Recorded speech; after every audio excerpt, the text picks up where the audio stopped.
The thermometer outside Henrik Thorsson's cabin read -32 degrees, and inside his children's lips turned blue despite a fire that had consumed half a cord of wood in 6 hours.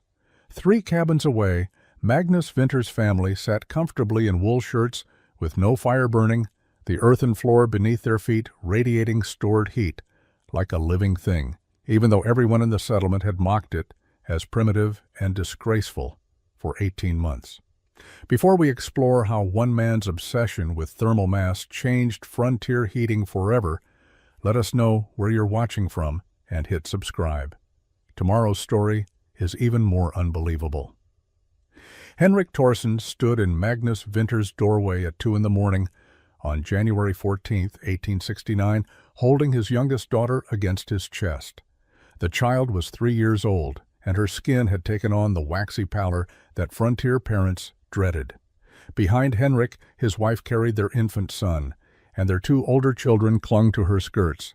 They had walked 300 yards through cold so severe that exposed skin froze in under a minute.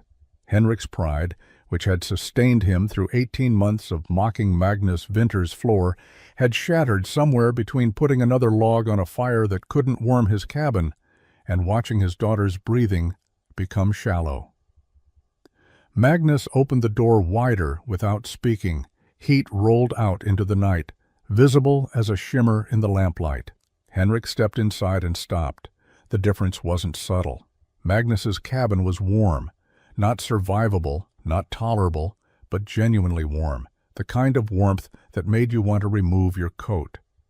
Henrik looked down at the floor beneath his boots, the floor he had called a disgrace, a pig pen.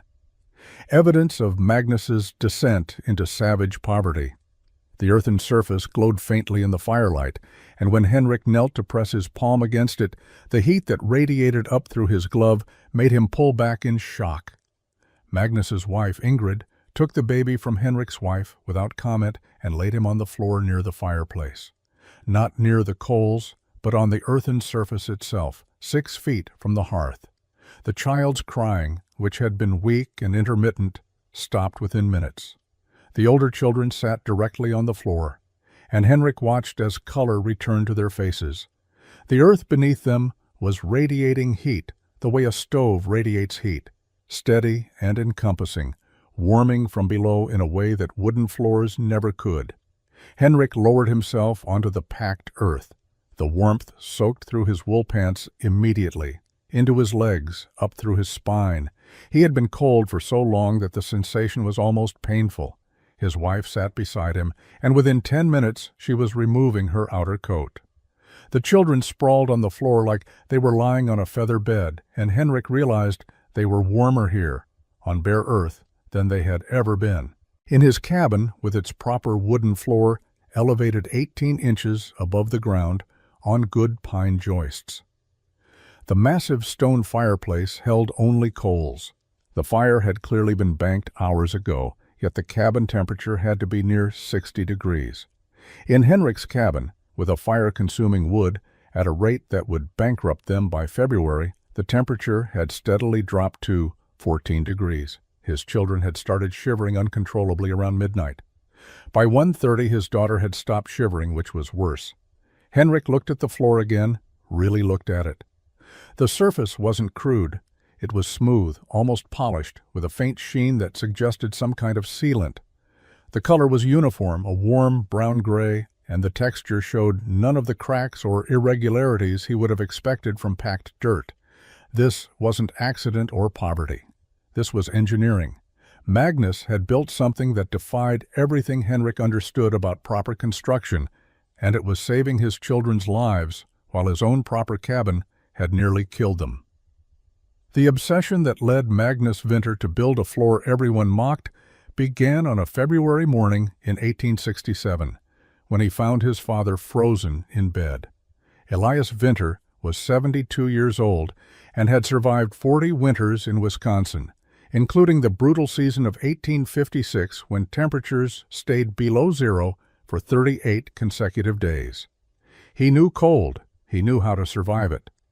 But on the night of February 9, 1867, knowing wasn't enough.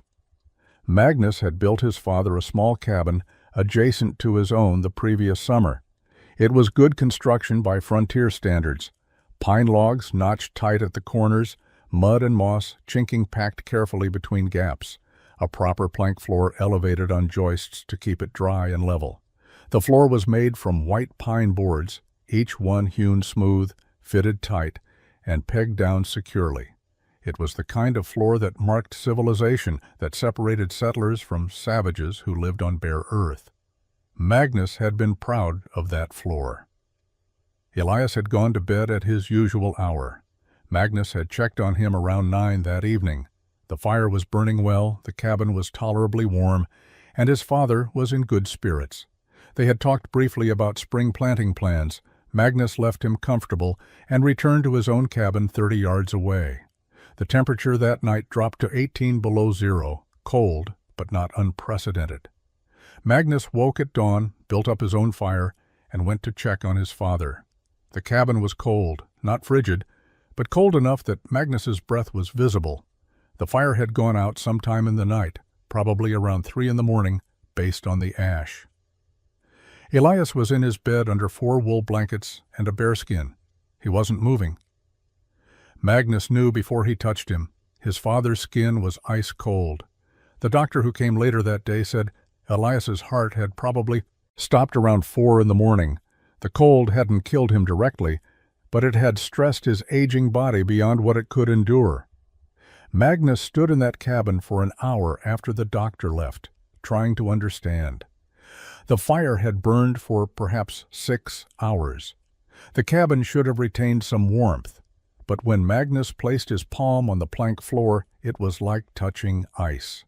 The wood wasn't just cold. It was actively pulling heat from the air, from the bed, from his father's body.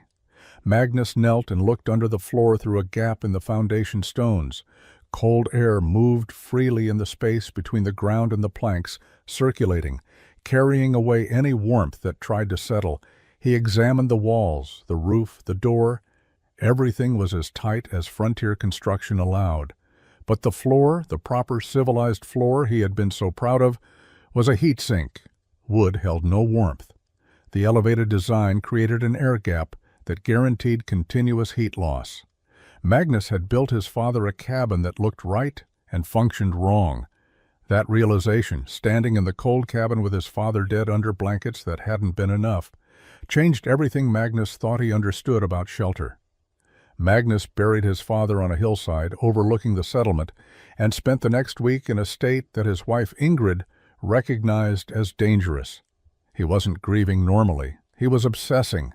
He measured temperatures in his own cabin at different times of day and night. He crawled under the floor and documented how air moved through the joist space. He pressed his hands against the planks and felt how quickly they lost any warmth the fire created. He filled a bucket with hot water, poured it on one section of floor, and watched how fast the heat dissipated. The pattern was undeniable. During the day, when fires burned and people moved around, cabins felt adequately warm, but wooden floors contributed nothing to that warmth. They were simply platforms above cold ground. The moment a fire died or burned low, the floor became part of the problem. Wood conducted heat poorly in both directions. It didn't warm significantly from fire, and it didn't hold any heat it might absorb. Magnus visited every cabin in the settlement, asking questions that made people uncomfortable. How cold did their cabins get at night? How much wood did they burn in winter? Did their children complain about cold feet even near the fire? The answers were consistent. Everyone burned enormous amounts of wood. Everyone's cabins dropped to near freezing by dawn if fires weren't tended through the night. Everyone accepted this as normal. Henrik Thorsen told Magnus he was wasting time. Winter was hard, fires went out, people got cold. That was frontier life. Henrik's cabin was nearly identical to Magnus's. Good notched logs, proper chinking, elevated plank floor. Henrik was proud of his construction skills and had no patience for Magnus's strange questions about floor, temperatures, but Magnus couldn't let it go. He started reading everything available about buildings and heat. The settlement had few books, but a retired teacher named Wilhelm Brandt owned a small library. Wilhelm had technical manuals about European construction and architectural treatises. Magnus borrowed them all and read by firelight until Ingrid insisted he sleep. One passage stopped him, a German engineer describing thermal mass in masonry buildings. Heavy materials like stone or brick absorbed heat slowly during the day and released it slowly at night. A thick stone wall warmed by afternoon sun would radiate heat for hours after sunset. The mass acted as a battery, storing thermal energy and releasing it gradually. Magnus read it 4 times, then thought about root cellars and their stable temperatures year-round. He looked at his plank floor, thin wood elevated above earth, no mass, no storage, no stability, just a barrier that contributed nothing to survival. Magnus began wondering if everyone had been building floors wrong, if civilization's answer to bare earth was actually worse than what it replaced. In March of 1867, Magnus traveled to New Ulm, a town with real buildings. The trip took 2 days by wagon, but he needed to see structures built by people who understood more than frontier necessity. New Ulm had brick buildings, stone foundations, and a small college where German immigrants had brought European construction knowledge. Magnus spent a week there, sketching, measuring, and asking questions. He examined a brick warehouse built 5 years earlier. The building had no dedicated heating, just a single stove in the office, yet it stayed noticeably warmer than wooden buildings nearby. Magnus traced this to the brick mass. The walls were 2 feet thick and absorbed heat from sun exposure. Even in winter, that solar gain made a difference. The warehouse owner said once the building warmed in spring, it never got truly cold until deep winter. Magnus visited a root cellar behind a German farmer's house. The cellar was dug 8 feet deep with stone walls and an earth floor. Inside temperature was 45 degrees, though outside air was 20 degrees. The farmer explained that below frost depth, Earth maintained steady temperature year-round. Deeper meant more stable. In summer, the cellar was cool. In winter, relatively warm.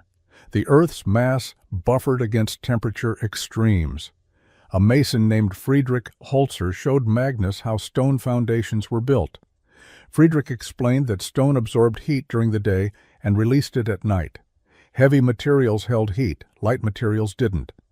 Magnus asked about floors. Most buildings had wooden floors, but the church had flagstone. Friedrich said flagstone was cold to walk on, but excellent for temperature stability. The stone absorbed heat from any source and released it slowly.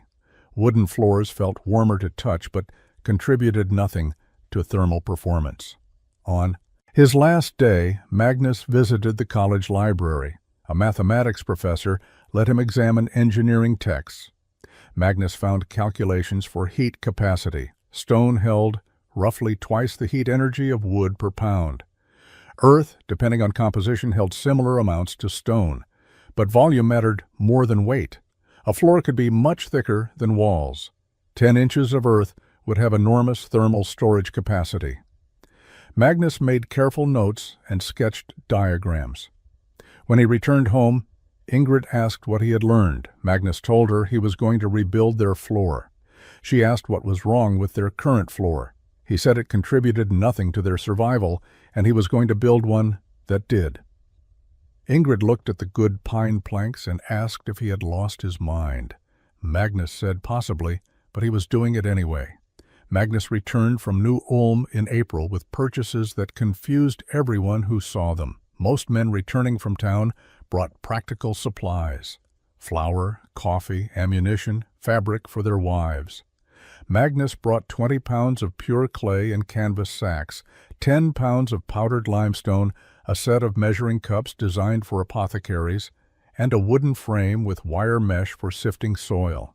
He also purchased a book about adobe construction in Spanish territories, though he could barely read the English translation notes scribbled in the margins.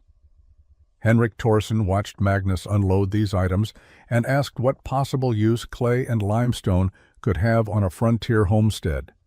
Magnus said he was experimenting with building materials. Henrik laughed and said Magnus should experiment with trapping more beaver, since that was how men actually made money. Magnus didn't argue.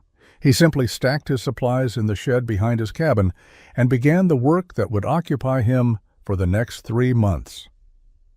The first phase was testing earth composition. Magnus dug soil samples from different locations around his property. He sifted each sample through his wire mesh, removing rocks and organic debris. Then he mixed small batches using different ratios of earth to clay to limestone powder. He added water to each mixture and formed it into balls the size of apples. He let them dry for a week, then tested their hardness by striking them with a hammer and attempting to scratch them with a knife. Most mixtures crumbled or remained too soft. Too much clay created cracking as the samples dried. Too little clay meant the earth wouldn't bind properly. The limestone powder added hardness but made the mixture brittle if overused. Magnus kept detailed notes about each ratio. After 6 weeks of testing, he found a combination that produced hard, crack-free samples. 3 parts sifted earth, 2 parts clay, 1 part limestone powder, with water added until the consistency resembled thick porridge. The settlement watched this process with growing amusement. Gunnar Holt stopped by one afternoon and found Magnus mixing mud in a large wooden trough, working it with his bare feet like a man treading grapes. Gunnar asked if Magnus had given up on farming to become a potter. Magnus said he was developing a floor mixture. Gunnar stared at him. A floor mixture? Made of mud? Gunnar left, shaking his head. By June, the mockery had spread through the entire settlement. Children called Magnus's shed the mud house. Women mentioned it as evidence that grief had broken Magnus's mind. Henrik began calling the project Winter's Pig Pen, since pigs lived on earth floors. When Magnus began digging up the interior of his cabin, removing the plank floor he had installed just 3 years earlier, the settlement's amusement turned to genuine concern. Ingrid watched her husband tear out perfectly good flooring and asked him one more time to reconsider. Magnus showed her his notes, his calculations, his dried test samples that were hard as stone. He explained thermal mass, heat capacity, storage, and release. Ingrid understood the words, but not the obsession. She finally said she would trust him, but if this failed, he was rebuilding the plank floor himself. Magnus agreed and kept digging. Magnus spent the evenings of June 1867 filling a leather-bound journal with calculations and diagrams. His formal education had ended at age 12, but he could do arithmetic and understood basic geometry. What he was attempting required more intuition than mathematics. He was trying to calculate how much heat a floor could store and for how long it could release that heat at a useful rate. He started with known quantities.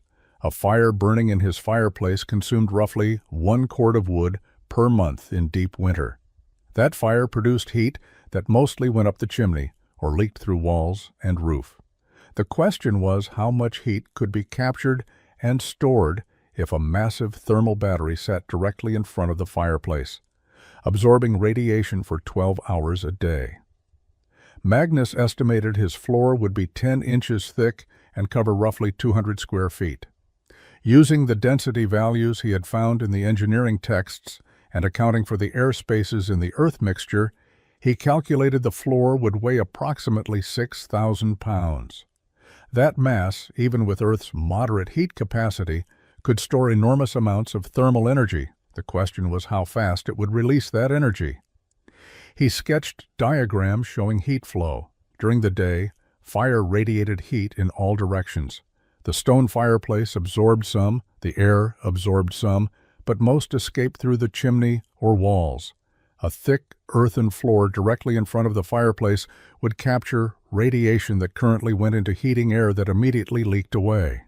The floor would warm slowly, reaching perhaps 80 or 90 degrees at the surface by evening.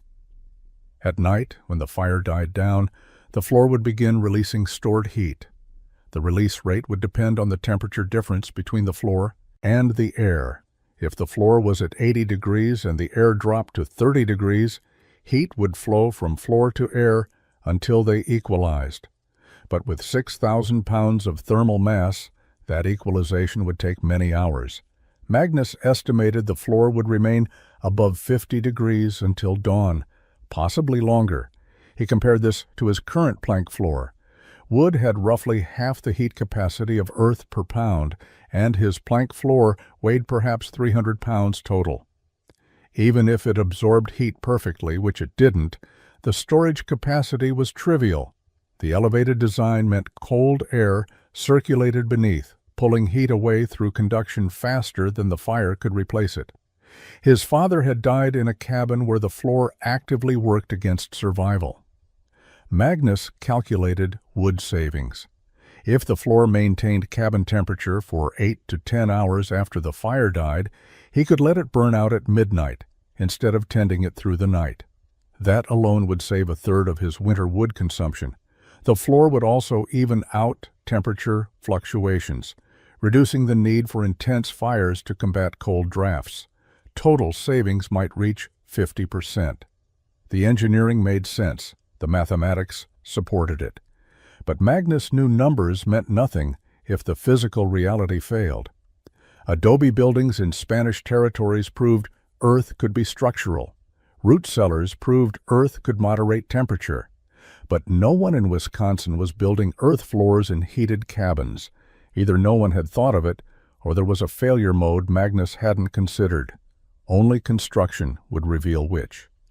Magnus started demolition in early July. He pried up the pine floorboards carefully, saving them for future use or sale. Beneath the planks, the joists sat on flat stones at 18-inch intervals. Magnus removed the joists, then the stones, exposing the bare earth that had been hidden for 3 years. The ground was dry and slightly compacted from the weight above it, but otherwise undisturbed.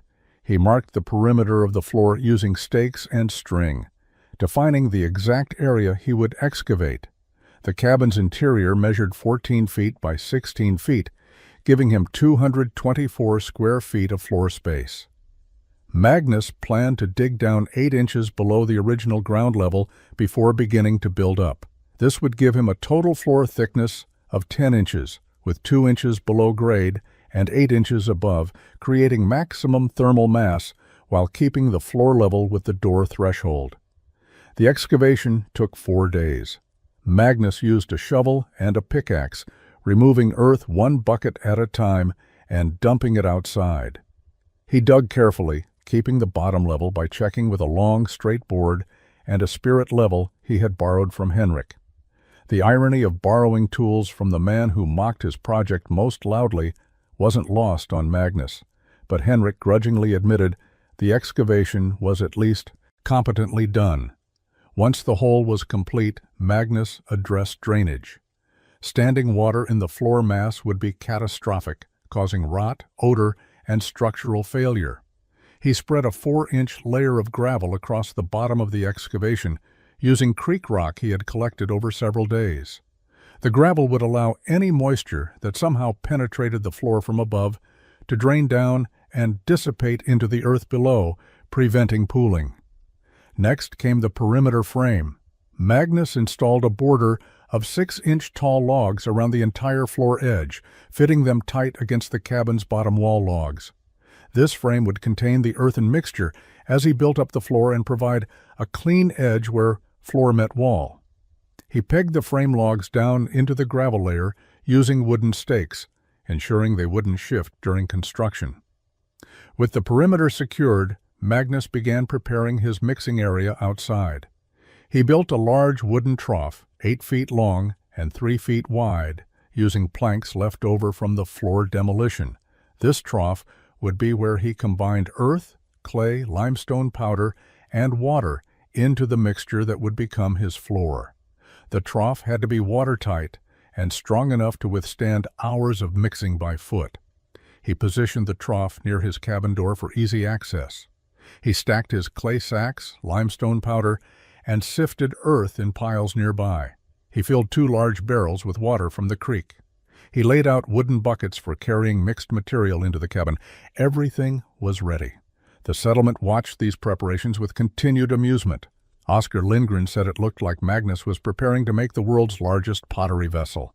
Magnus said that was essentially correct, except the vessel would be a floor and it would save his family's lives come winter. The mixing process began on July 23, 1867. Magnus started at dawn because the work would take all day, and he wanted the first layer placed before evening. He dumped 3 buckets of sifted earth into the wooden trough, followed by 2 buckets of clay that he had soaked overnight to make it pliable. The clay came from a deposit he had found near the creek, blue-gray and sticky when wet, perfect for binding. He added half a bucket of limestone powder and began mixing. The traditional method for adobe involved treading the mixture with bare feet, and Magnus saw no reason to deviate from proven technique. He rolled up his pants and stepped into the trough. The material was cold and thick, resisting his efforts. He walked back and forth, working the earth and clay together, feeling the texture change as the components integrated. After 20 minutes of treading, he added water slowly from a bucket, pouring it in small amounts and continuing to mix with his feet. Too much water would make the mixture soupy and weak. Too little would prevent proper binding. Magnus was aiming for a consistency like thick mud, wet, enough to be workable, but dry enough to hold its shape when formed into a ball. Once the base mixture reached the right consistency, Magnus added his reinforcement material. He had spent the previous week cutting straw into 3-inch lengths using a hay knife. The chopped straw would serve the same purpose as the horsehair in traditional plaster, preventing cracks as the material dried and providing tensile strength that pure earth lacked. He added 2 large armfuls of straw to the mixture and continued treading, working the fibers throughout the mass. The straw changed the texture dramatically. The mixture became fibrous and cohesive, holding together in ways that pure earth and clay couldn't achieve. Magnus could see the straw pieces distributed evenly throughout, creating a 3-dimensional web of reinforcement. He tested the mixture by forming a handful into a ball. It held its shape without crumbling and showed no tendency to crack as it dried on the surface. Satisfied with the consistency, Magnus began transferring the mixture into wooden buckets for transport into the cabin. Each bucket held roughly 1 cubic foot of material and weighed about 60 pounds when full. He carried the buckets inside and dumped them onto the gravel base, spreading the mixture with a wooden float. The first layer would be 3 inches thick across the entire floor surface, requiring 7 full batches mixed in the trough outside. The work was exhausting. Treading the mixture until it reached a proper consistency took half an hour per batch. Carrying 60-pound buckets into the cabin, bending to spread the material, smoothing it level, then returning outside to mix another batch created a rhythm that left Magnus's legs and back aching. Ingrid helped by keeping water buckets filled and bringing food at midday, but the mixing and spreading had to be done by Magnus alone. By evening, the first 3-inch layer covered the entire floor. Magnus looked at it with satisfaction. 7 more layers to go. The first layer needed to dry for 2 days before Magnus could add the second. This curing time was critical. If he stacked wet layers too quickly, the weight would squeeze water from the lower layers, creating structural weakness and cracking. Magnus had learned this from his test samples. Patience in construction would prevent failure in use. While the first layer cured, Magnus prepared his compaction tool. He built a wooden tamper using a pine block 12 inches square and 4 inches thick attached to a handle 5 feet long. The tamper weighed 40 pounds, heavy enough to compress the earthen mixture, but light enough that Magnus could lift and drop it repeatedly for hours. He wrapped the bottom of the tamper with canvas to prevent it from sticking to the floor mixture. On July 26th, with the first layer firm enough to walk on, Magnus began compacting.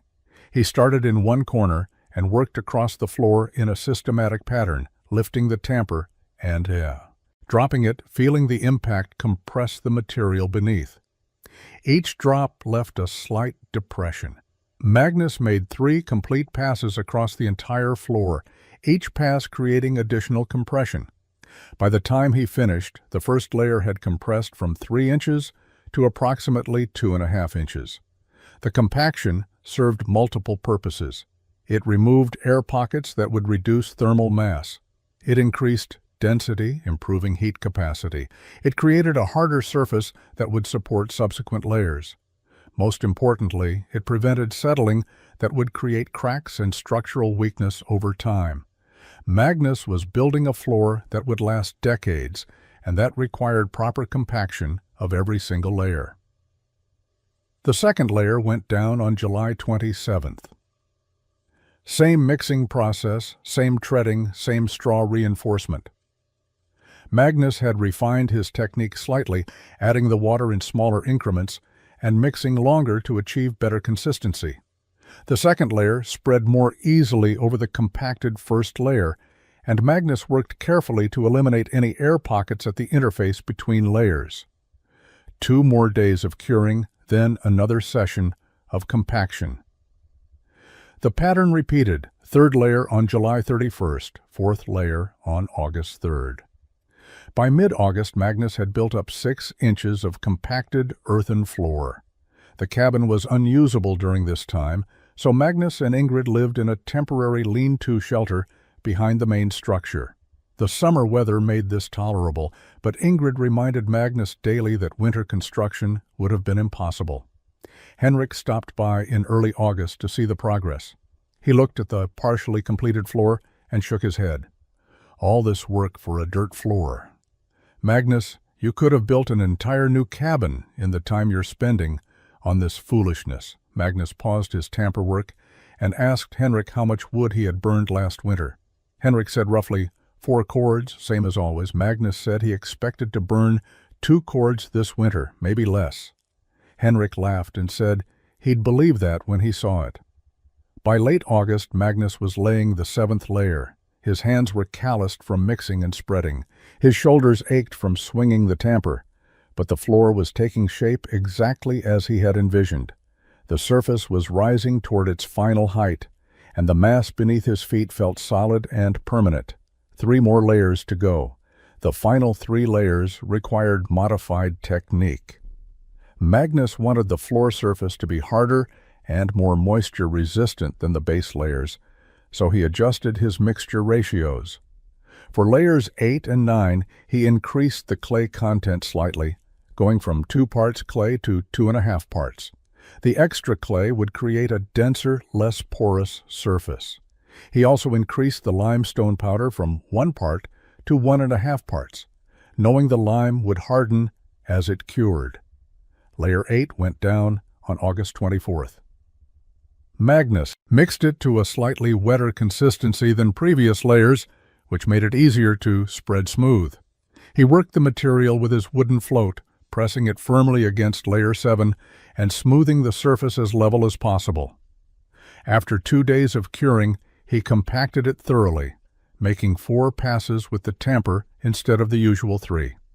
Layer 9 followed the same process. By early September, the floor surface was within 2 inches of its final height. Magnus was approaching the most critical phase. The top layer, layer 10, would be the surface his family walked on daily. It needed to be hard enough to resist wear, smooth enough to be comfortable, and sealed enough to prevent moisture penetration.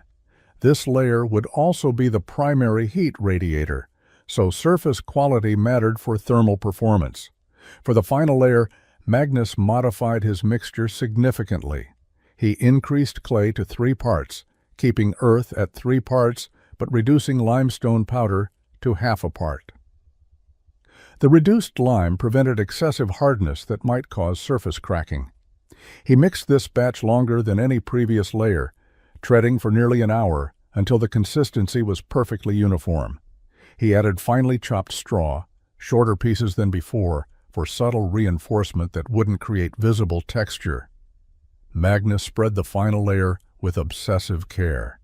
He used a large wooden trowel instead of the float, working the material smooth in overlapping strokes.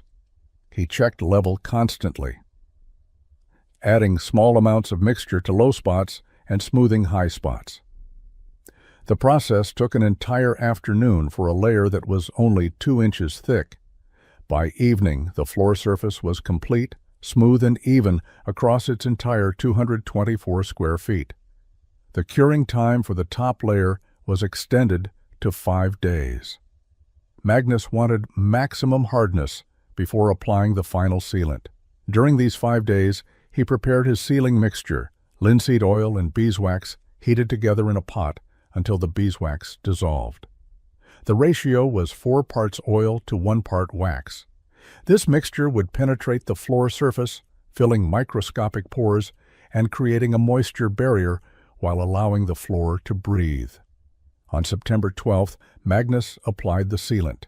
He poured it onto the floor in small amounts and spread it with rags, working it into the surface with circular motions. The floor absorbed the mixture eagerly, darkening to a rich brown. Magnus applied 3 coats over 2 days, each coat penetrating less than the previous as the surface became saturated.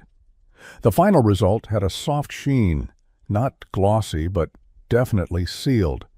The floor looked intentional, crafted, permanent. Not primitive, but engineered. Magnus and Ingrid moved back into their cabin on September 20th, 1867. The floor had cured for a full week after the final sealant application, and Magnus deemed it ready for use. He carried their belongings back inside carefully, watching how the floor responded to weight and traffic. The surface showed no give, no cracking, no weakness. It felt solid underfoot, almost stone-like, with a slight warmth to the touch even though no fire had been lit. The first visitors arrived within hours. Henrik Thorsen brought his wife to see what 3 months of labor had produced. They stood in the doorway, staring at the floor with expressions that mixed disbelief and pity. Henrik walked across it slowly, his boots making soft contact with the sealed surface. He knelt and pressed his palm against it, then looked up at Magnus. "This is what you spent 3 months building? A dirt floor?" Magnus nodded. Henrik's wife asked if it would turn to mud when they spilled water or tracked in snow. Magnus said the sealant made it water-resistant, and the clay content meant spills would sit on the surface rather than soaking in. He demonstrated by pouring a cup of water onto the floor. The water beaded slightly and pooled without penetrating.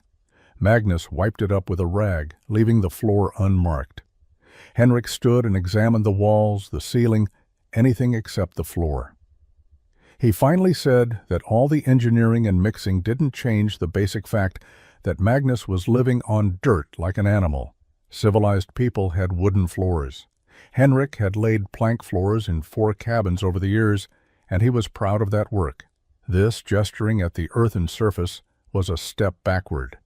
Magnus asked how much firewood Henrik planned to cut for winter. Henrik said 4 cords, same as last year. Magnus said to remember that number come February. Over the next week, most of the settlement stopped by to see Magnus's floor. Gunnar Holt examined it with a builder's eye and admitted the craftsmanship was excellent, but questioned why anyone would apply such craftsmanship to earth. Oscar Lindgren asked if Magnus planned to install a proper floor on top of this base. Magnus said this was the floor, complete and final. Oscar asked what Magnus would tell visitors, that he was too poor for lumber. Magnus said he would tell them it was thermal mass for heat storage, and if they didn't understand that, their opinion didn't matter. The women were harsher in their judgment than the men. Several told Ingrid directly that they would be ashamed to live on a dirt floor, regardless of how smooth it looked. One suggested Magnus's grief over his father had broken his reason. Another said the floor made their cabin look like a root cellar or a barn. Ingrid defended her husband publicly, but admitted to him privately that the social cost was significant. By early October, the settlement had reached consensus. Magnus Winter had wasted 3 months of productive work and good money on materials to build something that marked him as either crazy or desperately poor. The nickname Winter's Pigpen was now used openly. Children made jokes about it. Magnus ignored all of it and began cutting firewood for winter, half the amount he had cut the previous year. The first serious cold arrived in late October. Temperatures dropped into the 20s at night, and Magnus lit his first fire of the season on October 26th. He had rebuilt his fireplace over the summer, making it larger and positioning it to radiate maximum heat toward the floor. The firebox was deep, designed to hold substantial fuel and create intense heat for extended periods. Magnus built the fire in the afternoon and let it burn hot for 6 hours. He monitored the floor temperature by touch, feeling it warm gradually. The surface near the fireplace reached roughly 90 degrees by evening, warm enough to be uncomfortable for bare feet. 3 feet from the hearth, the floor was perhaps 70 degrees. At the far wall, it remained cool but noticeably warmer than the ambient air temperature. The real test came that night. At midnight, Magnus let the fire die down to coals, then banked it completely. He and Ingrid went to bed with the cabin temperature at a comfortable 62 degrees. Magnus woke twice during the night to check temperatures. At 3 in the morning, the cabin was still 58 degrees, and the floor near the fireplace was warm to touch. At 6 in the morning, just before dawn, the cabin temperature had dropped to 53 degrees, but the floor continued radiating perceptible heat. Magnus rebuilt the fire at dawn and recorded his observations in his journal. The floor had maintained cabin warmth for 6 hours after the fire died, exactly as his calculations predicted. In contrast, his previous plank floor would have been ice cold within 2 hours of the fire going out, and the cabin temperature would have dropped below 40 degrees by dawn. Over the next week, Magnus refined his burning schedule. He found that a hot fire from 4 in the afternoon until midnight provided enough heat storage to keep the cabin comfortable until morning. The floor acted exactly like the thermal battery he had envisioned. It charged during evening hours when the fire burned intensely, then discharged through the night when the fire was out. The cycle repeated daily with remarkable consistency. Ingrid noticed the difference in comfort immediately. Their previous cabin had temperature swings of 30 or 40 degrees between evening and morning. Now the variation was less than 10 degrees. She could walk barefoot on the floor at any time without the shock of cold wood. The children, when they visited, sprawled on the floor near the fireplace and fell asleep there, something impossible on cold plank floors. By November, Magnus had established his winter routine. 1 hot fire per evening, banked at midnight, rebuilt at dawn. His wood consumption was running at exactly half the previous winter's rate. He mentioned this to Henrik in passing. Henrik said the real test would come in January when temperatures dropped below zero. Anyone could heat a cabin in mild autumn weather. Magnus agreed and said he looked forward to January's validation. The floor continued performing flawlessly. No cracks appeared despite thermal cycling. The sealant held against tracked-in snow and spills. The surface showed no wear from daily traffic. Magnus had built something that worked exactly as intended, and every day it saved firewood and maintained comfort. The settlement remained skeptical, but Magnus no longer cared about their opinions. December brought sustained cold. Temperatures stayed below freezing for 2 weeks straight, dropping into the teens at night. Magnus continued his evening fire schedule and monitored floor performance with systematic precision. He placed water in cups at various distances from the fireplace to gauge temperature distribution. He timed how long the floor retained heat. He calculated wood consumption daily and compared it to previous winters. The data confirmed his theoretical predictions. The floor surface temperature peaked at 92 degrees near the fireplace after 6 hours of hot fire. The thermal gradient across the floor was smooth, with the far wall areas maintaining 55 to 60 degrees even when ambient air temperature outside dropped to 15 degrees. The floor released stored heat for 8 to 10 hours after the fire died, keeping cabin temperature above 50 degrees through the entire night. Wood consumption was running at 48% of the previous winter's rate. Magnus had burned 0.9 cords by mid-December compared to 1.7 cords the previous year for the same period. The savings were even better than his calculations predicted, primarily because the stable temperature meant he needed less intense fires. His previous plank floor cabin required roaring fires to combat the constant heat loss through the cold floor.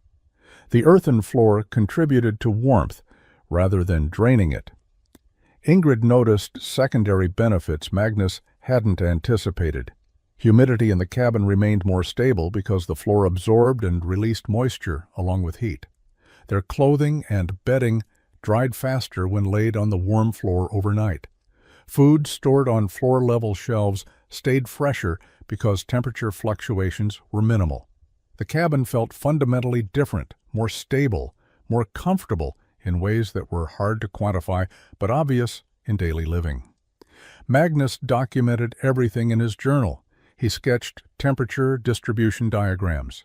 He recorded daily wood consumption. He noted that the floor's thermal mass created a buffering effect that extended beyond nighttime heating.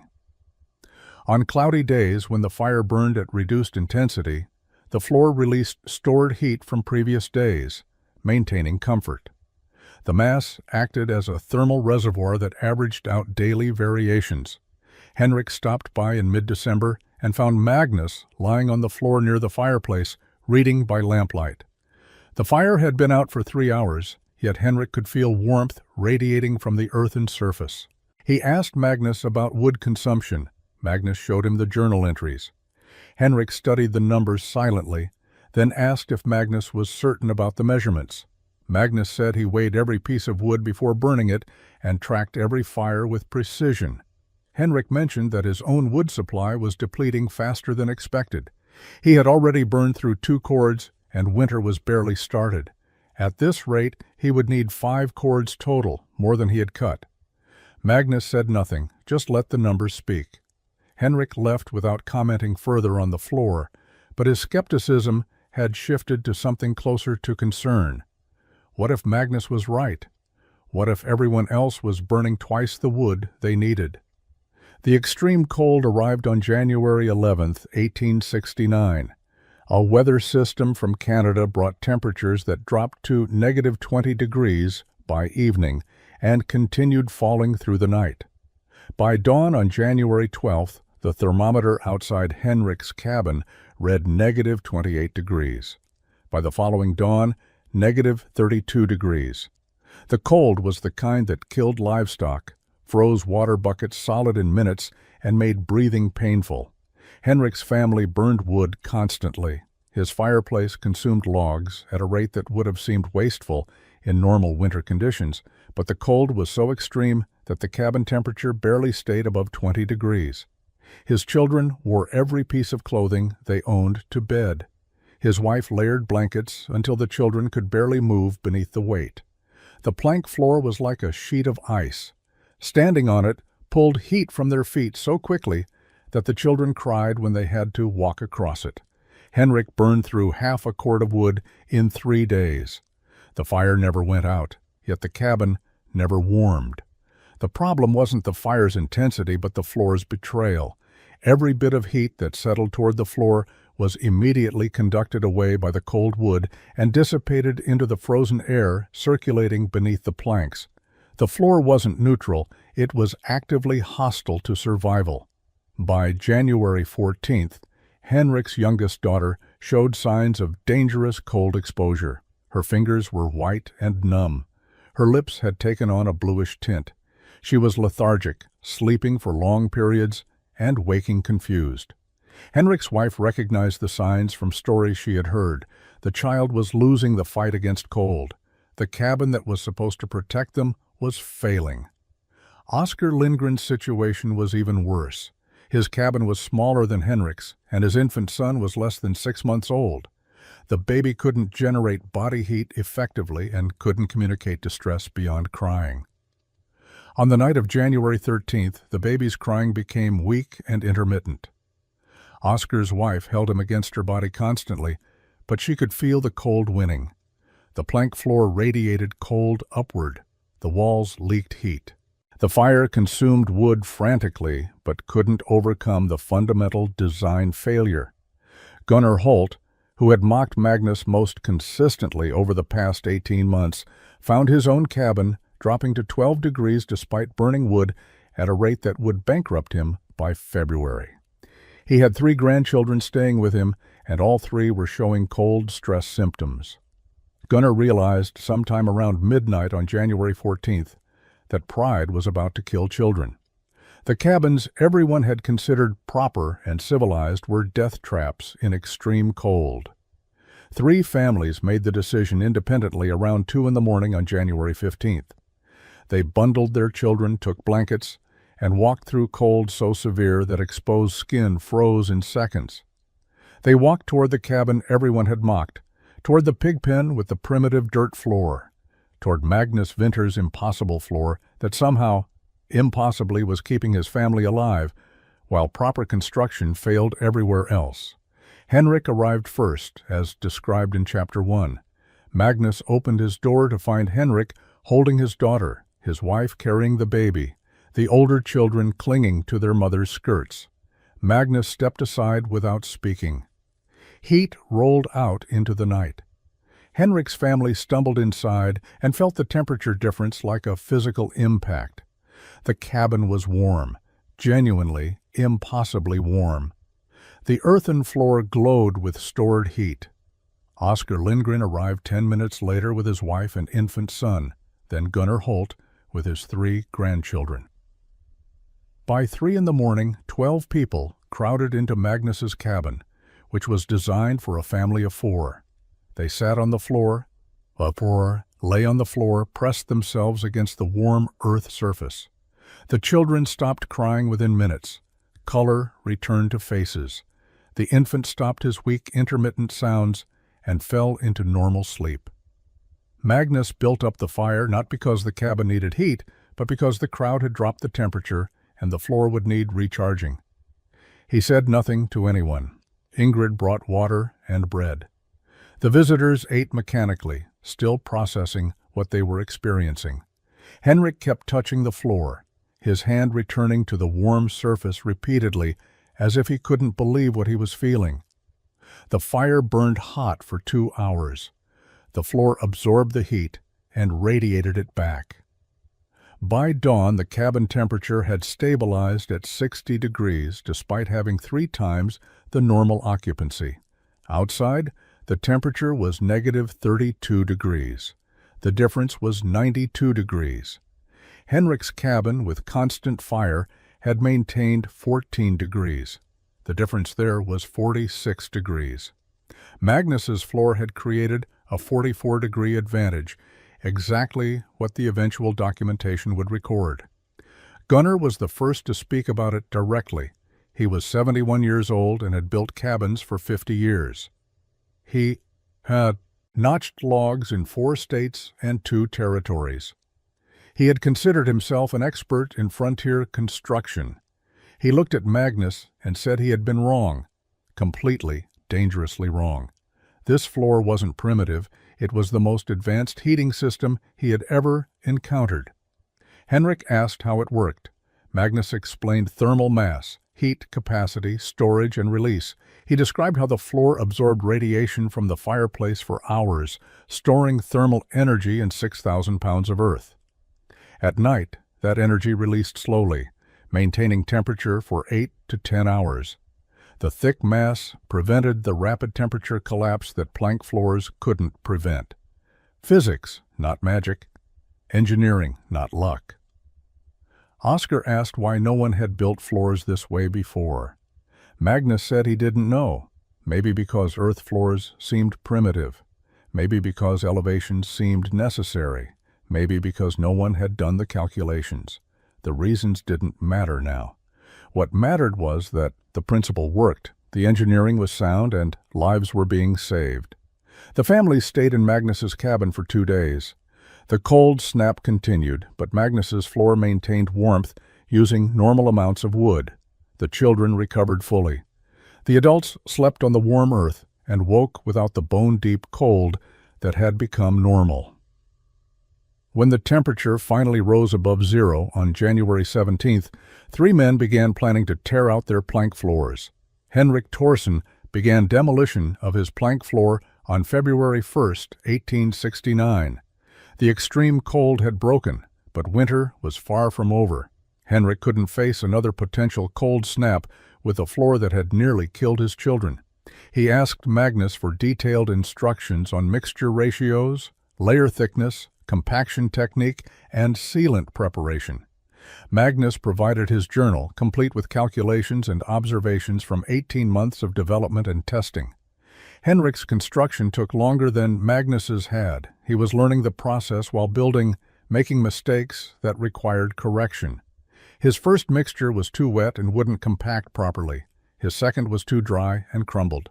By the third attempt, he matched Magnus's consistency. The work was backbreaking, exactly as Magnus had warned. Each layer required a full day of mixing, spreading, and compacting. Henrik's hands blistered from tamperwork. His back ached constantly, but Henrik persevered because he remembered his daughter's blue lips and weak breathing. He remembered the floor that had radiated cold instead of warmth. By mid-March, Henrik had completed 6 layers. By early April, his floor was finished. He applied the linseed oil and beeswax sealant exactly as Magnus had instructed and waited for curing. His family moved back in on April 20th. Oskar Lindgren started his floor reconstruction in March. He had less carpentry skill than Henrik and made more errors, but Magnus visited regularly to provide guidance. Gunnar Holt began in April, moving his family in with his son while his cabin floor was rebuilt. By summer, 3 families in the settlement had earthen thermal mass floors. All 3 reported dramatic reductions in wood consumption and improvements in winter comfort during the following cold season. The technique spread beyond the immediate settlement. Travelers stopping through heard about the floors that stayed warm through extreme cold. They asked questions, examined the construction, and carried the knowledge to other communities.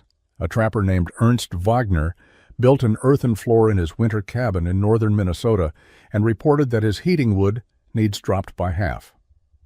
A homesteader in Dakota Territory named Klaus Zimmerman installed one and wrote a letter to a territorial newspaper describing the results.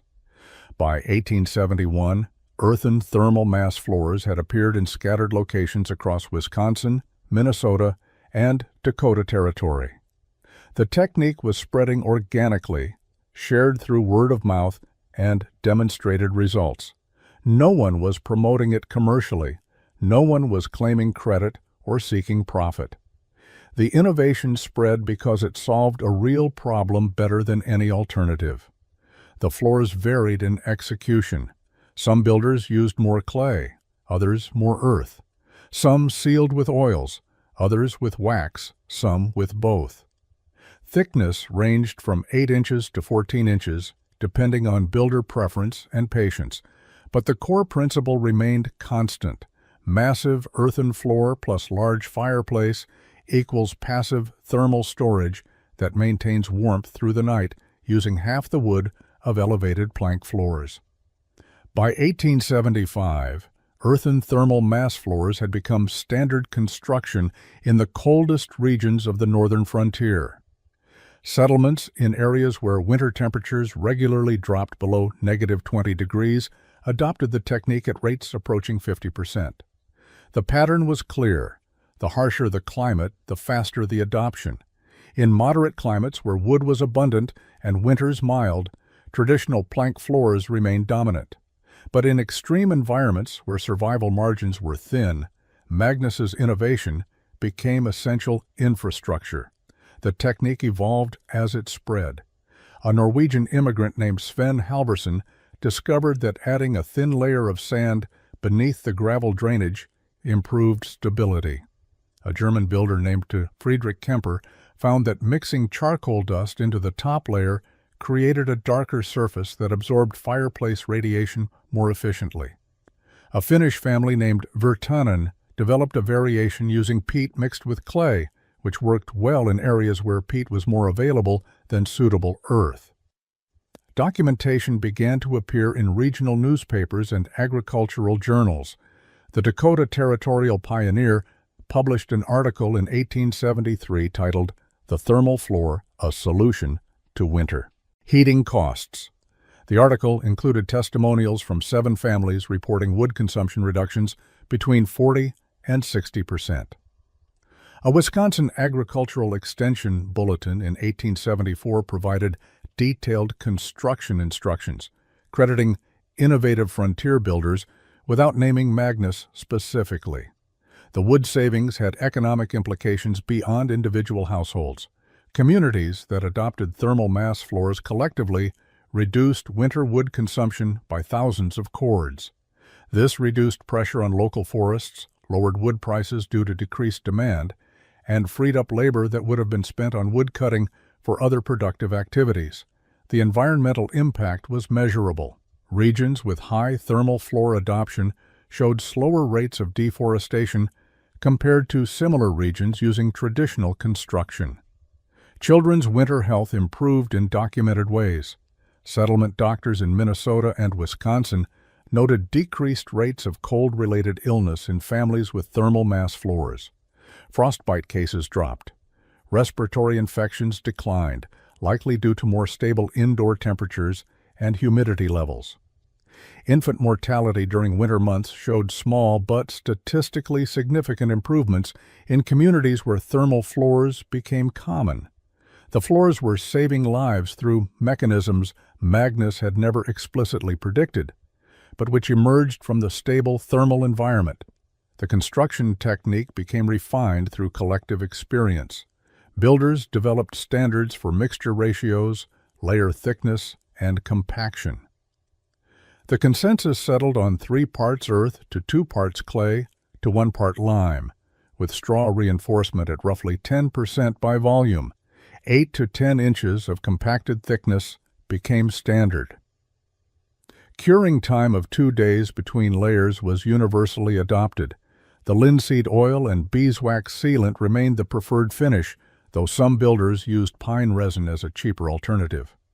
By 1880, an estimated 500 cabins and small homes across the northern frontier had thermal mass floors based on Magnus's original innovation.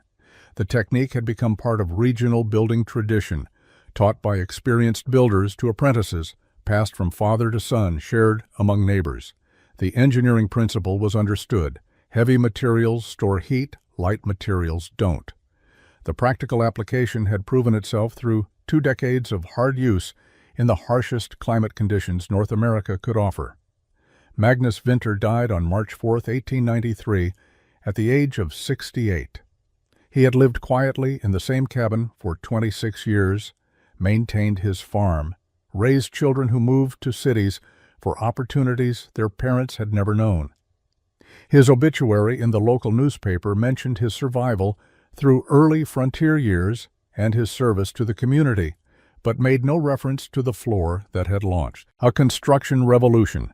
Magnus had never sought recognition and wouldn't have wanted it mentioned at his death. His cabin stood until 1927. By then, the settlement had grown into a small town with modern buildings and steam heating systems. The old log cabins were demolished to make room for progress. A crew tearing down Magnus's cabin encountered the earthen floor and noted its unusual construction in their work records. They measured it at 9.5 inches thick after 60 years of use, still solid, still intact. The crew foreman commented that it was built better than most modern concrete floors. Then they broke it up with pickaxes and hauled it away.